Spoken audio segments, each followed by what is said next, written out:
بسم اللہ الرحمن الرحیم۔ دلی کے شہر میں ایک ایماندار سوداگر رہتا تھا۔ ایک دن دو چور تاجروں کے بھیس میں اس کے پاس آئے۔ انہوں نے اپنا تعارف چین کے سوداگروں کی حیثیت سے کرایا اور اس سوداگر سے کہا کہ ہمارے پاس چند ہیرے ہیں، ہم آپ کے بہت ہی شکر گزار ہوں گے اگر آپ ان کی فروخت کا انتظام کر دیں تو۔ سوداگر بڑا ایماندار تھا اور کاروبار کے خراب کاموں کے طریقوں سے بالکل واقف نہ تھا۔ حسب معمول سوداگر نے کہا کہ ہیرے خریداروں کو دکھائے بغیر تو فروخت نہیں ہو سکتے، تم ان کو میرے پاس چھوڑ دو تو میں ان ہیروں کے مناسب خریدار تلاش کروں گا۔ چوروں نے کہا براہ کرم ان قابل قدر ہیروں کو بڑی احتیاط سے اپنے پاس رکھنا، تم ان کو اس وقت واپس کرنا جب ہم اکٹھے واپس آئیں۔ سوداگر نے ان سے اتفاق کر لیا اور دونوں چور سوداگر چلے گئے۔ کچھ عرصے کے بعد ان میں سے ایک چور واپس آیا اور وہ ہیرے واپس کرنے کے لیے کہا تو سوداگر نے اس کے ساتھی کے بارے میں تحقیقات کی۔ چور نے کہا کہ اس کا ساتھی گلی کے کونے پر کسی سے باتیں کر رہا تھا اور وہ اس کے اصرار پر آیا تھا، تو سوداگر نے اس کو ہیرے واپس کر دیے اور ہیرے واپس کر کے وہ بہت خوش تھا۔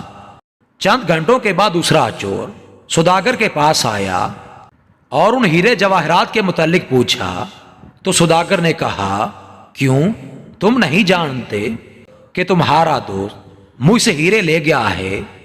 میں نے تمہارے بارے میں اس سے دریافت کیا تو اس نے بتایا کہ وہ گلی کے کونے پر کسی سے باتیں کر رہا ہے اور یہ تمہارے اصرار کی وجہ سے میرے پاس ہیرے لینے کے لیے آیا تھا۔ دوسرا چور بڑا ناراض ہو گیا اور چیخو پکار کرنے لگا کہ میں اس وقت تک نہیں جاؤں گا جب تک ہیرے واپس حاصل نہ کر لوں۔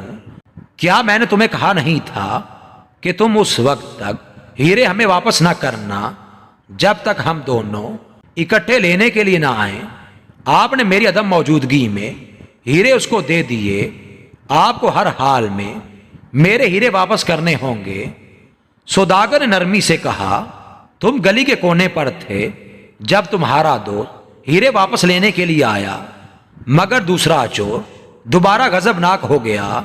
اس سے یہ سن کر وہ چیخا کہ میں گلی کے کونے پر نہیں تھا، میں نے اس کو ہیرے حاصل کرنے کے لیے نہیں بھیجا تھا۔ سوداگر اور چور کے درمیان گرما گرم دلائل ہوئے اور چور کسی حالت میں بھی ہیرے حاصل کیے بغیر جانے کے لیے تیار نہ تھا۔ جب اس نے محسوس کر لیا کہ ہیرے حاصل کرنے کی کوئی صورت نہیں ہے تو اس نے سوداگر کو دھمکیاں دینا شروع کی، یہ کہتے ہوئے کہا تم میرے ہیرے واپس کر دو یا ان کی قیمت ادا کرو۔ سوداگر نے کہا کہ تم کیا چاہتے ہو، مجھے کیوں ادائیگی کرنی چاہیے جبکہ میں نے ہیرے چوری نہیں کیے؟ آخر کار چور شہنشاہ کے پاس چلا گیا اور انصاف کے لیے اپیل کر دی۔ حسب معمول شہنشاہ نے یہ مقدمہ بیربل کے حوالے کر دیا۔ بیربل نے سوداگر کو بلایا اور حقائق معلوم کیے اور وہ جلدی سمجھ گیا کہ چور سوداگر کو فریب دے رہا ہے۔ اس نے چور کو بلایا اور کہا کہ تم اور تمہارا دوست دونوں اکٹھے ہیرے حاصل کرنے کے لیے آئے تھے، تمہارا دوست کدھر ہے؟